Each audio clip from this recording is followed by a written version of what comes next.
Sri Vishnu Sahasranama, name 898 is Sanatanah-tamah. Sanatana, we're all very familiar with this word. It means eternal.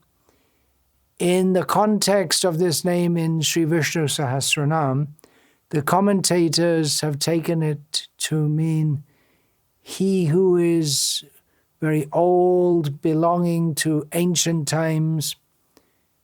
And tamaha, this pratyay, this suffix, gives the meaning the most ancient. Just like we have tama as a suffix to several Sanskrit words, uttama, who is above. So this tama gives a sense of being higher than. So we're all ancient beings, but Vishnu, the Supreme Personality of Godhead, Purushottama, is the most ancient. He was present when nothing else was present, before the creation of the material world. In reference to the material existence, he was present when there was no Brahma, no manifestation of the material universes, and when everything is destroyed, the pralaya, he continues to exist. So he's the topmost among all eternal beings. We cannot trace his origin. He is anadi, without any beginning. He is the ancient among all the ancients, the cause of everything old. See the Himalaya mountains, so old. Brahma is sometimes depicted in iconography as having a beard, or to be more precise, 4 beards. But he's much older than Brahma and all others who, if we see Brahma's lifespan, seems to be very, very old. But he, Vishnu, is much older even than Brahma. So he is ageless. That means he doesn't get old, even though he's the oldest. He's always new. Sri Parashara Bhatta continues his description of the names in this section of Vishnu Sahasranam in connection with the Supreme Lord in relation to the devotee who ascends to Vaikuntha via the Achiradi Marga. Those who have kindly been listening to this series of talks can understand what this means. Parashara Bhatta takes it to mean Sanatanah-tamah, Tanna as in Tanu. So that means that Tanu, his form, is Sanatana. His body is always existing. He always has a body, but he looks like it's always new. He looks always fresh and new. We have also in Brahma Samhita, Adyang Purana Purusham Navayovanang Cha. He is the beginning of everything. He's a very old person. If we say to someone, I will introduce you to a very old person, and then we see he looks very young and fresh, Navayovanam, just in the beginning of youth. And we think that doesn't seem to be very old, but he's very old, and very fresh, and very new, all at the same time. Baladev Vidyabhushan gives a similar understanding. He is the most eminent among the eternals, among the liberated souls, those who have reached the platform, or those who are on the platform of eternity. He is the best among those who are actually situated in eternity. Here in material existence, we are constitutionally eternal, but we are in a situation of changing bodies again and again. But those who are liberated, they don't change bodies again and again. They have eternal bodies. Vishnu also has the eternal body, or the body is him. He's the supreme among all the eternals. Although he is eternal, he's perceived by the devotees as if he were just here right now. When devotees meet Krishna, every time it seems like something new and wonderful. Oh, I never saw such a beautiful person. Oh, always fresh. They don't perceive him as a very old person walking with the stick. No such thing.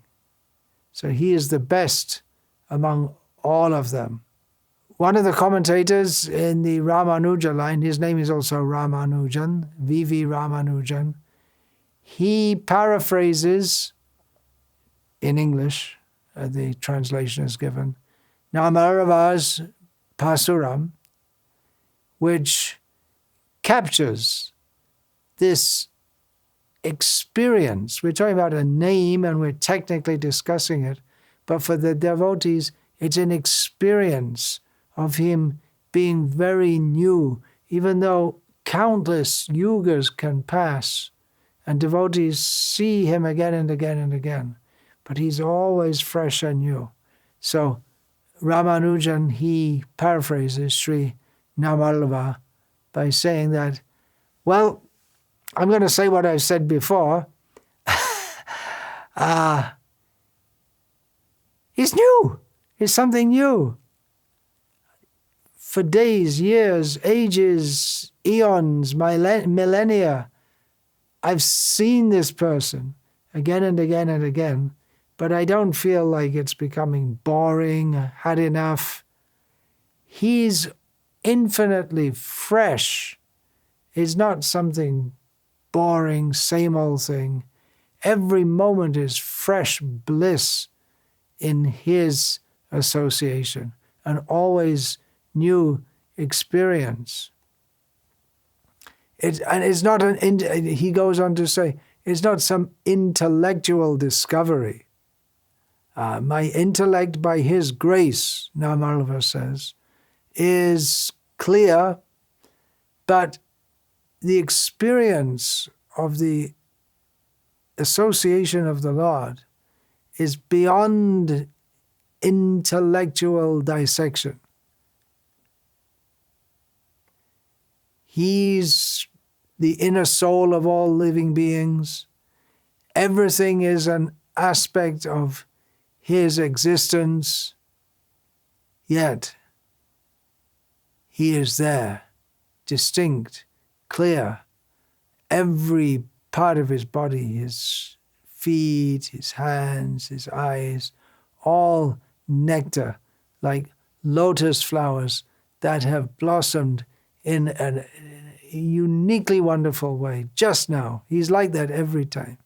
He is nectar that is sweeter and sweeter and sweeter every moment, unceasingly enjoyable. Again, from the Pasurams, "O my Lord, you are the chief of all gods. You're like nectar, of which we never get tired. We go through day after day after day, but it's not dull. It's always fresh because you are ever fresh." Now, some time ago, one devotee who was seeing this series of talks, Abhijit Mane, thought of a name that we haven't seen it before, but it's a very nice name. He suggested this name for Krishna, Avismaraniya, unforgettable.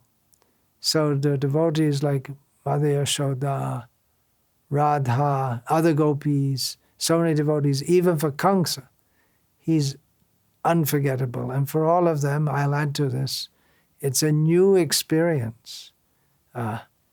This point is big. The name is the best among the eternals, but how he is the best of the eternals, being ever fresh, ever new, this point is being emphasized. Shankara gives a similar understanding that he is the most ancient because he is the cause of all older even than Brahma and others who are very ancient. Satyadeva Vasishta takes this understanding that Sri Shankaracharya gives and gives support for that from the Shruti. He Satyadeva Vasishta, gives quote from the Atharva Veda, Sanatanah-tamah ahur utadhya syat puna navaha ahoratre prajayate anyo anyasya rupa yoho. He's ancient, but he appears new at every moment, even as the day and night reappear fresh, new each time. Each day is different, each night is different. And then they flow into each other. Then the night takes the form of the day takes the form of the night. Although none of the commentators have mentioned this, we have also, as well known in Katha Upanishad, Nityo Nityanam. We are all Sanatan, we are all eternal, but he, Krishna, Vishnu, is the supreme Sanatan. We can go on to name 899, Kapilah, a well-known name, which means he who is of beautiful complexion.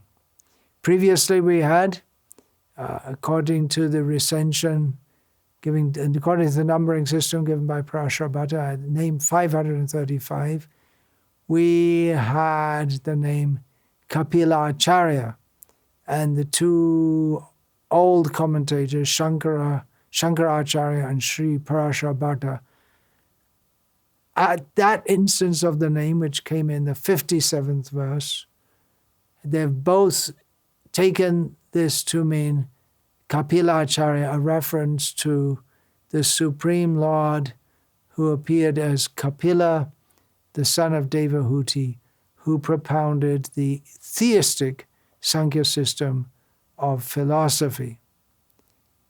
And in fact, Parashara Bhatta took all the names in that section from 529 to 538 in terms of Bhagavan's appearance as Kapila. However, in this instance of the name, both Shankaracharya and Parashara Bhatta take the meaning of the name according to its basic, literal meaning, one who has a beautiful complexion, and thus there's no redundancy. They give a different meaning to this. So the Sanskrit, unpacking the Sanskrit, all the commentators, they'll give some Sanskrit quotes and how they interpret according to rules of Sanskrit grammar. But leaving all that out, we come to the point that his complexion is in color like that of a lion. It means something yellowish brown. Getting back to the understanding in the previous name, Shankara gives the following support for understanding Kapila to mean the Supreme Lord, as his avatar is Kapila Deva from Shvetashvatara Upanishad, Rishing Prasutam Kapilam Mahantam. Then we have in Bhagavad Gita, in the 10th chapter, the Vibhuti Yoga chapter, Ashvata Sarvavrikshanam Devarshinam Chanaradaha Gandharvanam Chitrarataha Siddhanam Kapilo Munihi.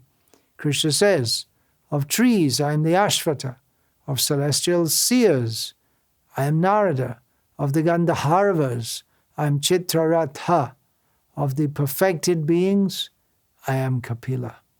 In his Gita commentary on this verse, Sri Madhvacharya says that Vishnu is called Kapila because he protects the world and directs the world, and ultimately everything is absorbed into him. By his pastimes, he gives happiness. He also enjoys happiness. Therefore, he's called Kapilah.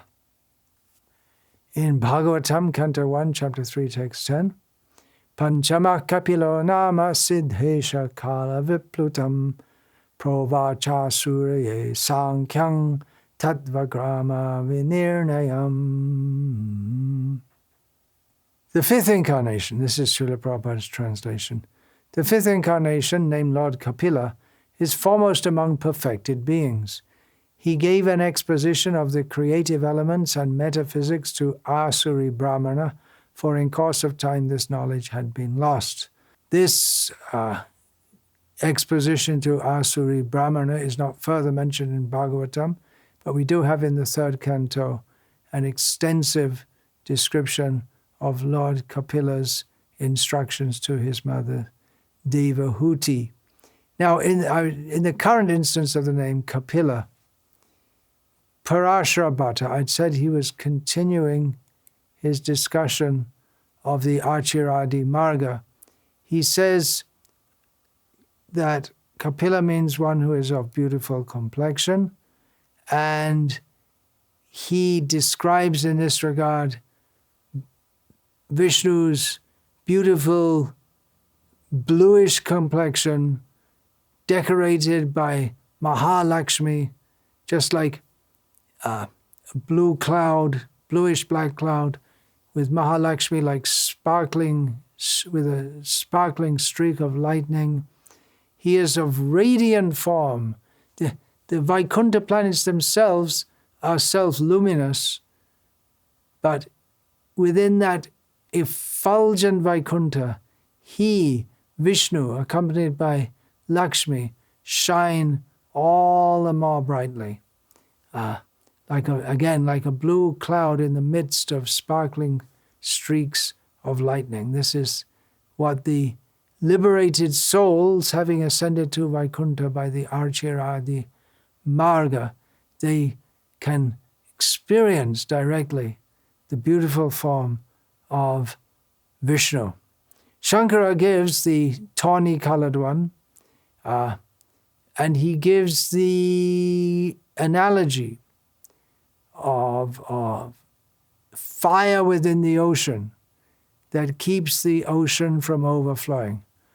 Bharavanala fire, the subterranean fire in the ocean, which is called Kapilah.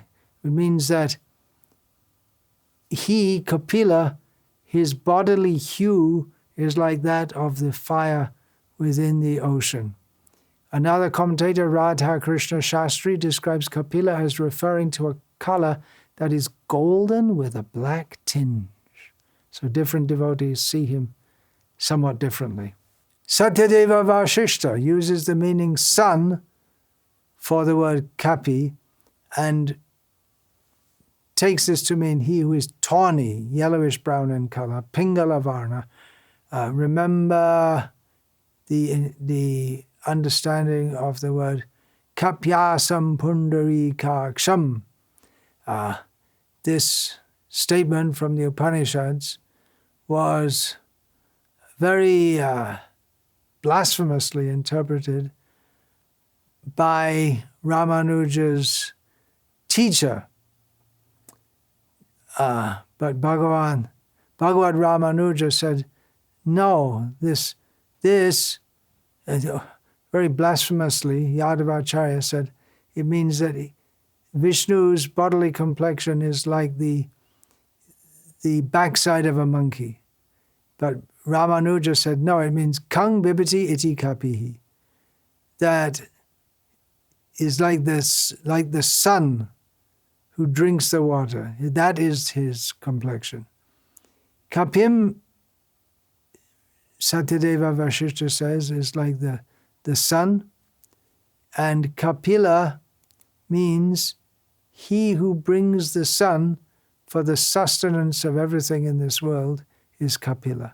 Krishnadatta Bharadvaj, another meaning, uses the meaning monkey for the term, kapi, but he doesn't pull out a bad but a very nice understanding that Kapilah means, as Rama, he got monkeys like Sugriva and Hanuman serving him. Kang means Sukang Pipatiti Kapaya Deva Muktascha, that both the liberated souls and the devas, which can mean the great saintly persons or the ruling demigods of the universe, they drink the nectar, they happily drink the nectar of him. Tan latyu nagrihnati iti Kapilah. They, those devotees or highly elevated souls and the liberated souls, they are fondled, caressed, and blessed by Vishnu. Therefore, they are called Kapilah. Or it can be taken to mean that he fondles the monkey, Hanuman, always. Therefore, he is called Kapilah. Another commentator, this is not commenting directly on Vishnu Sahasranama, Yadavarya, commentating on Karalam Vanastotram, where the name Kapilah comes up. He takes this to mean he is called Kapilah, Vishnu is called Kapilah because he fondles Brahma and Rudra and the other great gods of this world. He fondles them with his mercy looks. Baladev Vidyabhushan takes the ka here as kamayate, he who loves. Kapilah means he who loves, and specifically Baladev links it to he who loves his devotees. So that's name 898, 899. We look forward to speaking on name 900 of Vishnu Sahasranama. Almost there. Many thanks to all of you who are kindly listening to these talks on Vishnu Sahasranama. May Vishnu Bhagavan Krishna, who listened to Bhishma Dev reciting Vishnu Sahasranama, Bhishma Dev himself, all the great commentators, may they all bless the listeners of Vishnu Sahasranama. I'm personally blessed to be able to speak on this and to share the thoughts of the previous acharyas in their commentaries on these beautiful names of Lord Vishnu. Vancha kalpa tarubhyas charkripa sindhubhya evacha patitanam pavanebhyo vaishnavebhyo namo namaha dante nithaya charnakam padayo nipatya kritvacha kakushatameta. Hey sadhava sakala eva vihaya durat gauranga chandra charne gurujanuraga parivadatu jano yata tatava nanumakarana vayam vicharyama harirasa madhira madati mata bhuvi vilutama natama nirvishama shantakaram bhujagashayanam padmanabham suresham Vishwadharam Gagana Sadrasham Meghavarnam Shubhangam Lakshmi Kantam Kamalanayanam Yogi Dhyanagamyam Vande Vishnum Bhavabhayaharam Sarvalokaikanata Jayati Janani Vaso Devaki Janmavado Yaduvara Parishat Swayadharbir Asyan Adharmam Sthirachara Vrijana Kana Susmita Sri Mukhena Rajapura Vanita Nam Vardayan Kamadeva.